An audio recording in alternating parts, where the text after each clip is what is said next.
রওনা দেন শেখ হাসিনা। রাজধানী ঢাকা থেকে শুরু করে সিলেট পর্যন্ত রাস্তার দুধারে দাঁড়িয়ে অগণিত নেতাকর্মী শুভেচ্ছা জানান তাদের প্রিয় নেত্রীকে। তিনিও হাত নেড়ে তাদের শুভেচ্ছার জবাব দেন। হবিগঞ্জ গ্যাস ফিল্ডের রেস্ট হাউসে সাময়িক যাত্রাবিরতি নেন আওয়ামী লীগ সভানেত্রী। এ সময় জেলার শীর্ষ নেতা এবং কয়েকজন শ্রমিক নেতার সাথে কথা বলেন তিনি। বেলা ১টায় সিলেটে পৌঁছলে সিটি মেয়র বদরুদ্দিন আহমেদ কামরান এবং দলের উপদেষ্টা মণ্ডলীর সদস্য এ মুহিত তাকে অভ্যর্থনা জানান। হযরত শাহজালাল রহমতুল্লাহ আলাইয়ের মাজার জিয়ারতের পর জোহরের নামাজ আদায় করেন শেখ হাসিনা। এরপর তিনি হযরত শাহপরান রহমতুল্লাহ আলাই এবং সৈয়দ বোরহানউদ্দিন শাহের মাজার জিয়ারত করেন।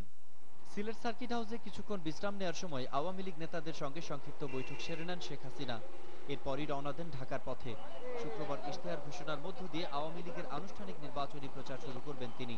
৩৬০ আউলিয়ার পূর্ণভূমি সিলেটে ৩ আউলিয়ার মাজার জিয়ারতের মধ্য দিয়ে আওয়ামী লীগ সভানেত্রী শুরু করলেন দলীয় নির্বাচনী প্রচারণা। আর সিলেটবাসী মনে করছে এই শুভ সূচনা নতুন যুগের সৃষ্টি করবে।